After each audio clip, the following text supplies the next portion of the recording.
My girlfriend and I had just moved into our new home.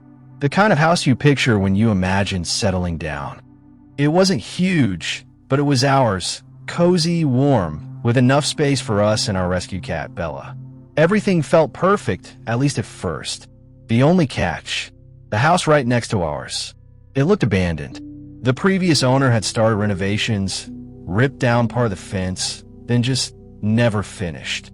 That left our back garden completely open, connected to the empty one. Anyone could wander straight through if they wanted. At first, it was just an inconvenience. We'd sometimes see young men from the house behind, cutting through the abandoned garden to reach the street. It felt strange, but we brushed it off. Maybe they knew the owner. Maybe they had permission. We tried not to dwell on it. But things changed our very first night there. We sat in the back garden, sipping drinks, enjoying the new space, when I happened to glance up. One of the windows in the house behind us glowed faintly, and in it stood a man, just standing, just staring. His face was completely blank. No smile, no frown, just watching. The room around him was pitch dark, so it was like his face floated in the void. At first, I thought, maybe he's just curious about his new neighbors. But he didn't move. Not for 10 minutes. Not for 20. After 30 minutes of that dead stare, we finally went inside. That was the first crack in the perfect picture. The next few days were quiet. I went to work. My fiancée kept unpacking. We told ourselves not to overthink it. But then came the second night in the garden. It was late. We were talking, looking at the stars when we heard the sound. The scrape of wood. The abandoned fence shifting.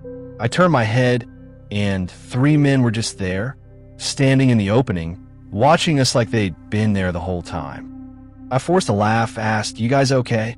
The youngest, maybe late 20s, clutched a large bag. He opened it casually like he was a salesman and pulled out dishwashing tablets. "Want some?" he asked. They were stolen. I could tell. I joked, "No thanks, we're good," hoping humor would defuse the moment. He smiled, said okay, and they left. But that smile, it wasn't friendly. It was like he was amused by something we didn't understand. From then on, they treated our garden like it was theirs, walking through without a word, lifting the broken fence panels like it was routine, staring at us a little too long. We were both only 20, young, unsure, and very aware of how easily we could be overpowered. It wasn't just trespassing anymore. It was intimidation. Then came the police. One afternoon, I saw 2 officers cut through the abandoned garden. They lifted the fence, looked around for a few minutes, then left without a word. I thought, okay, so these guys really are trouble. A few days later, the police knocked on our door. They explained the men behind us had been kicked out, not just for bothering us, but for harassing other neighbors too. We felt relieved. Finally, some peace. But that's when the real nightmare began. It was a quiet afternoon. I was in the bath when a loud bang shook the side of the house. I jumped out, dripping wet, and found my girlfriend at the spare bedroom window, holding her phone. She whispered she would just watch. Outside, a man I'd never seen before stood in the abandoned garden. He pointed directly at our bedroom window, then sprinted toward our house. On the way, he grabbed our front door handle, rattling it violently, then bolted back into the abandoned garden, where he started slamming his fists against the empty house's windows. We called the police.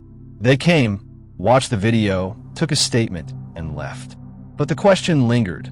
Why try our door? What was he planning if it had been unlocked? A few nights later, at exactly 2:16 a.m., the sound came. A whistle. Low. Taunting.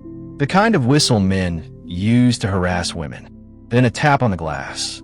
We froze. Checked the cameras, but nothing recorded. Whoever it was had already slipped away. We didn't sleep that night. We packed a bag the next morning and stayed at my mom's. When we returned, we found our Ring doorbell ripped off and placed face down on the ground. The SD card was missing. Someone had been back. The police told us, keep your doors and windows locked. One woman on the line even admitted, removing cameras could be a sign they were planning something. We were terrified. Weeks passed. The banging, the whistling, the late-night visits continued. We reported everything. And then, one night, while scrolling through our indoor camera feed, we switched to live view. He was there.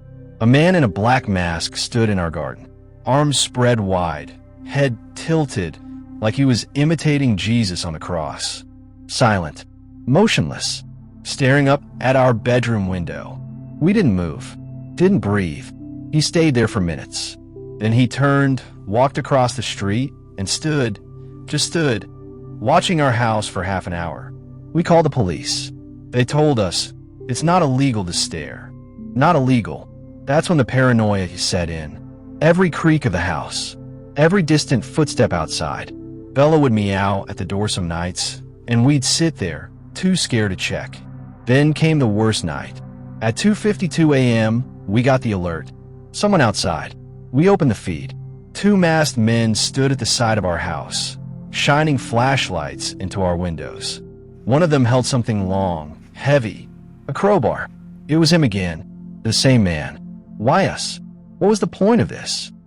For days afterward, he returned, sometimes shouting things up at our window, sometimes just pointing, always staring. It became clear this wasn't random. It wasn't just kids messing around. This was deliberate, targeted. And even now, after multiple reports, nothing's been done. We got cameras inside and out. We record everything, but we still feel powerless. Just this morning, he was there again, standing in the street, staring up at our bedroom window like he was waiting for something. We caught on video, and we are terrified. If he tries to come back again, I don't know what we'll do. But one thing's certain, this doesn't feel like it's over.